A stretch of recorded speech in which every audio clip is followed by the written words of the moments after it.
Casting off. We're away. Hi, I'm Oscar. I use a lot of multisyllabic words to talk about video games.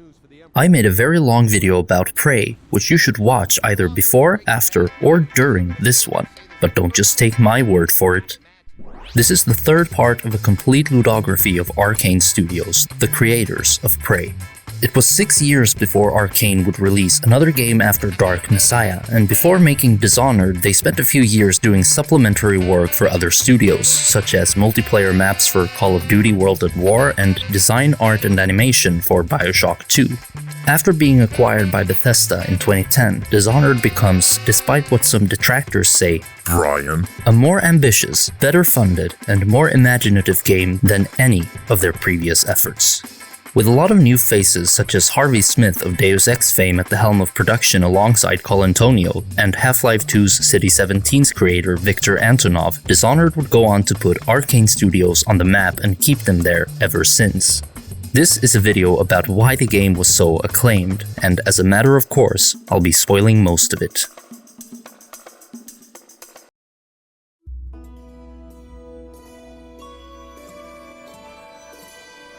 Although the difference in production quality between Dishonored and Arkane's previous efforts is arguably the most apparently noticeable change, there are more fundamental evolutions beneath it. Because apart from being acquired by Bethesda, the arrival of Harvey Smith, along with a bunch more people, some of which likely came with him, shifts the focus of gameplay to be more about giving the player a collection of verbs which interact in interesting ways to both the world and each other.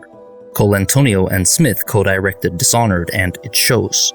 In fact, if you'd draw a line between Smith and Colantonio, you'd basically end up with changes stacked on Smith's side and continuities on Colantonio's.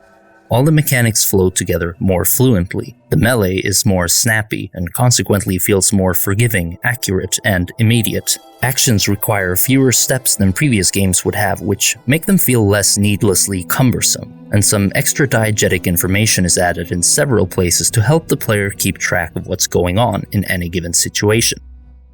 It's a new direction in terms of focus, and it meshed remarkably, albeit not surprisingly, well with Colantonio's instinct for believable world design. In fact, it creates something akin to a feedback loop. Whereas Arkane's previous games had a frankly ill-considered ambition to represent the player character's actions as realistically as possible, Arx Fatalis' movement speed is that of actual walking, and Dark Messiah's melee strike hit only if they travel onto the enemy's actual body. But Smith's long experience of designing mechanically complex games cleans that out and replaces it with more immediately functional ideas. Making the player perform actions as they would in reality is one of those things that sounds good but is also something of a pipe dream, because if you think about it, performing actions as you would in reality through the control intermediary of a keyboard and mouse or a controller is blatantly absurd. They're nothing like the limbs and digits the action really uses. Case in point, 2013's Surgeon Simulator. That's its entire joke. Actually, video game culture has a clutter closet of shame full of similar things we think we want but actually probably don't understand. But that's another video. Instead of leveraging the mechanical actions to immerse the player into the world, Smith, alongside many others, brings to Dishonored an emphasis on mechanics that facilitate play rather than obscuring their function with form. It's arguably less interesting, but undeniably more functional. What Arkane's been doing all along is still there though, and it's actually more refined because of the separation of skill sets between the two co-directors. With sharper gameplay concepts, the creative world design that was always there in Arkane's games not only has all the more space to unfold, but also something to follow and reflect on. Dishonored is a delectable historical nightmare medley of Victorian-era British industrialism, Nazi Germany, mysticism included, the Black Plague, ninjas, and steampunk that should probably be made illegal to protect the youth. Virtually none of these things should be in the same world, but somehow it works. And why wouldn't it? It's pastiche by way of collage, and this idea of alternative worlds with wildly disparate ties to the real world at the same time will become a staple of Arkane's world design. I didn't notice it as I played it only once I played the games for this series, but it's precisely the same kind of thing we'll come to see in Prey, where Kennedy survives, the Americans and Russians cooperate instead of Cold Warring it out, and the fizzled out result of that cooperation is inherited by a coldly calculating corporate entity reminiscent of the Weyland-Yutani Corporation from the Alien franchise. It makes you kinda go, wait, all these things are sort of here in my world but just put together in a slightly different way. You recognize all of it, but the significance of each part changes radically by virtue of its relation to all the others. With Dishonored, that collage is one of more or less contemporary ideation on totally unrelated layers of history which, needless to say at this point, really blows my skirt up. It also goes all the way back to Arx Fatalis, where the hodgepodge of fantasy tropes reconfigured in a creative way was admittedly extremely derivative. Dark Messiah obviously didn't have this. It's set in the Might and Magic world, so there's only so much to work from there. But the sheer jump in the care put into it in Dishonored is comparatively staggering. This seems to be partly because the game was different things at different points in time, and instead of leaving those concepts behind, Arkane they just kept them around. As art director Sébastien Mitton notes in a GDC talk, it was set in medieval Japan at one point, in 1666 London at another, before finally settling on a mix of London and Edinburgh at the start of the modern era. Along the way, it picks up ninjas from Japan, the plague and imperialist themes from the 1666 London era, Victorian industrialism set in a city remarkably reminiscent to Edinburgh, and adds a blend of the totalitarianism and mysticism of Nazi Germany. Because why the heck not? All of these influences are then put through a steampunk workshop where they're all riveted together. Unlike Arkane's previous attempts at similar things, it's got recognizable real-world connotations and consequently ends up feeling more substantial even though it's formally similar. And in turn, because of the more functional approach to designing mechanics, the interactions on the world around you cause that world to feel even more plausible than it already did. The concept for the game is simple enough. As the title suggests, you become Dishonored in a regicidal plot and your task is revenge. Unlike most revenge plots though, this one comes pre-packed with a lot of thematic weight tied to the different aspects of the world of Dunwall. Dishonored is a game about contrasts. Active through each historical layer is contrast between rich and poor, right and wrong, friend or foe. Each of your revenge targets is both a story beat and a self-contained moral allegory concerning a certain manifestation of oppression. It goes a little something like this.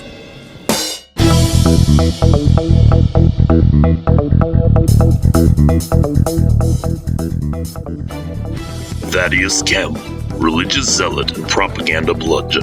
The High Overseer affects people of all classes. This is where we have to start. Used as a manifestation of the spiritual fear of the outsider and his collegial immaterial hoodlums as a value system to institute a hierarchy meant to suppress thought, action, and social mobility. Instead of endorsing and maintaining the virtuous, the Order stigmatizes deviation from its endlessly self-reflexive and self-denying core principles of the Seven Strictures. You can kill him, of course, but a more appropriate solution is to use his own tools against him. Branding him heretic by the Order's own procedures, for example, would result in the banishment of the High Overseer. He would be forced to live out the rest of his days as the type of, let's say, ideologically compelled bottom feeder he himself has evidently delighted in systematically generating.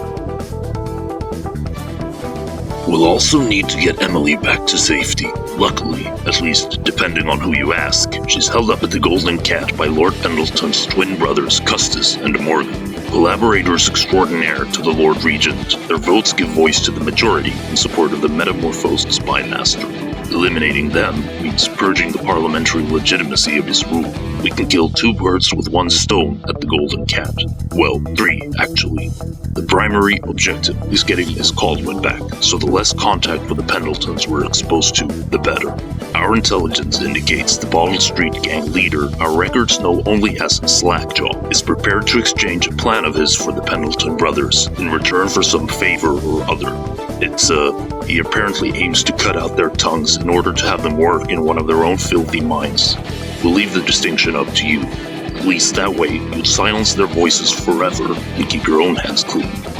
Relatively speaking.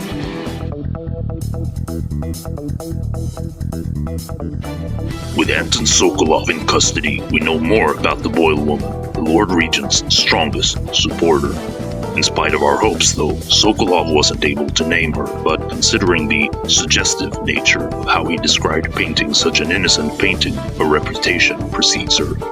The Amaranth will take you and Samuel right up to the Boyle estate for tonight's masquerade, and attending will be a gentleman by the name of Brisby. Sources tell us he's wildly infatuated with the Lord Regent's mistress and wishes to take her away from Dunwall, by force if necessary. The lack of sympathy for horizontal collaborators notwithstanding, we strongly advise against using Brisby's services, even if the Lady Boyle uses her wiles for intertwining herself with the men of this wretched regime. The optics of abducting her for some type of sex toy for this Lord Brisby, ironic though it may be, are unacceptable.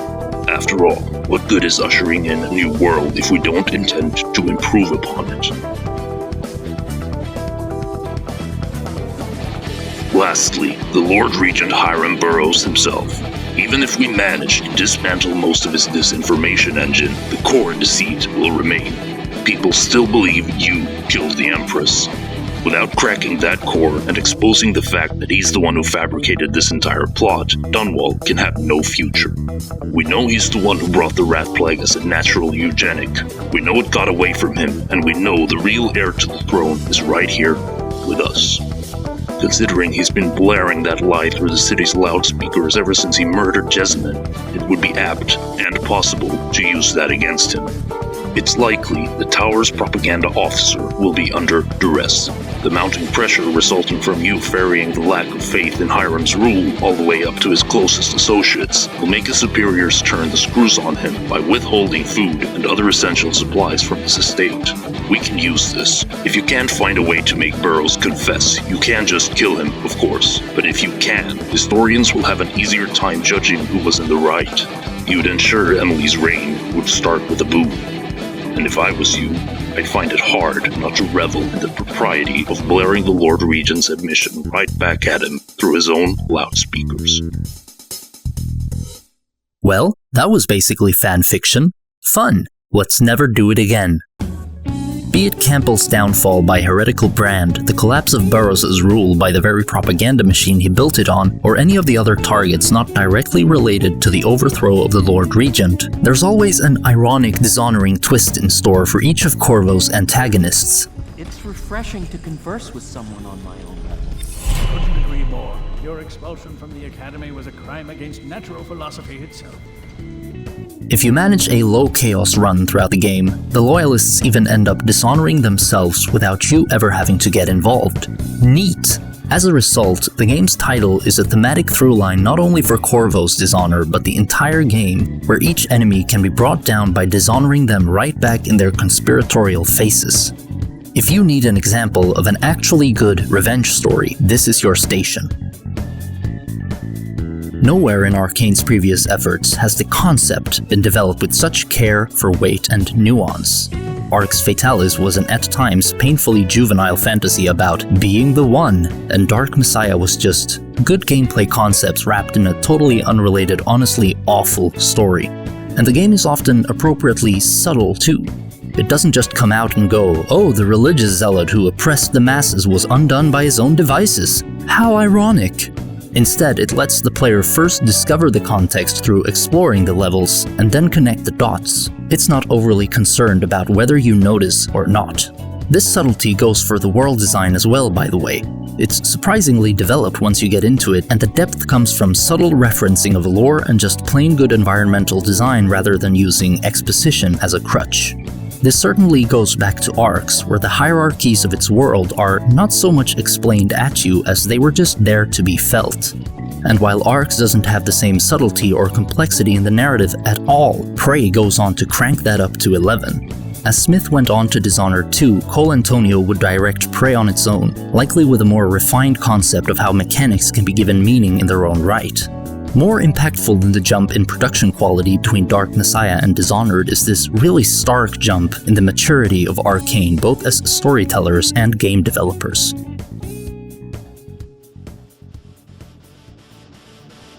Of course, you can still just kill everyone, but even that's more complex than it might seem if you're not paying attention, something the visual design has a lot of clues about. And hold on to your seats, class, because this is a good one.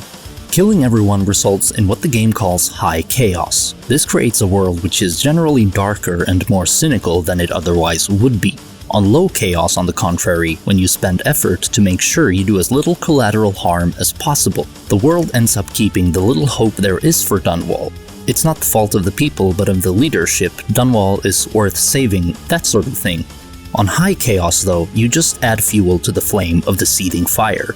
Fuck 'em all, Dunwall will burn.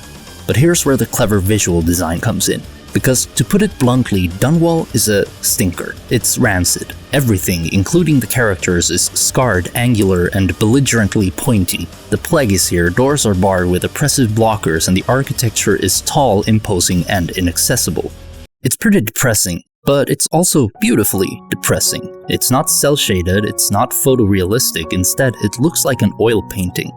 It's the anxiety of the scream presented in beautifully detached and muted colors. This is not an accident, not something you do simply because it looks cool. It makes sure that even though Dunwall is such an ugly, broken city, it comes across as beautiful if you choose to see it that way. The wonderful thing about the chaos system isn't its morality, speaking of things we think we want but don't understand, but its impact on the game's aesthetics and how they impact our judgment. If you find Dunwall beyond repair, the high chaos will actively support that outlook by making it even more dark. And if you want to save the people from systemic misery, it'll support that by giving you glimpses of light to hold on to. If you leave it burning, you end up reinforcing your assumptions about it. The more chaos you plant, the more chaos will flourish. Subsequently, the morals of Dishonored are deterministic insofar as being created by yourself through how what you already believe informs your actions, which informs what you believe ad infinitum. Basically, it says things are what you make them. A trite point, but uniquely and profoundly made. It's also a subtly clever game in many ways, which is most apparently used to deftly maneuver the specifics of the immersive sim genre. First of all, the conveyance of conditions, which I've talked about pretty extensively in previous videos in this series and won't talk about anymore after today, is a lot better than in any of the previous games. Most fundamentally, it helps how each mission is basically built around the same structure. First, you prowl around and investigate, which is all about things like listening to conversations, reading notes, and getting a feel of the level's layout. Secondly, you prepare your approach, take out stragglers, and start to form a plan. Lastly, you commit to a plan, which you often have to adjust on the fly in response to any mishaps. A plan including a method of escaping the level. Of course, if you settle for a very violent playstyle, you can theoretically omit the second step entirely, but even so, you can treat each situation as its own self-contained version of the same structure. As a result, you always know roughly what kind of information you need, with the onus of variation and theme placed instead on the specifics of said information. That information is then divided up into objectives and mission clues, aiding the player further in understanding what's a rule and what isn't. Secondly, there's enemy design and variety, which is especially important in an immersive sim, seeing as so much responsibility is placed on the player's ability to quickly read any given situation. It's also something Arkane's previous games had trouble with, but let's forgive and forget. Enemies in Dishonored are as visually distinct as they are mechanically different. Telling a simple guard with sword and pistol from an overseer with an ability-inhibiting music box is simple even from a distance, meaning a lot of information is conveyed quickly by just looking at a scene.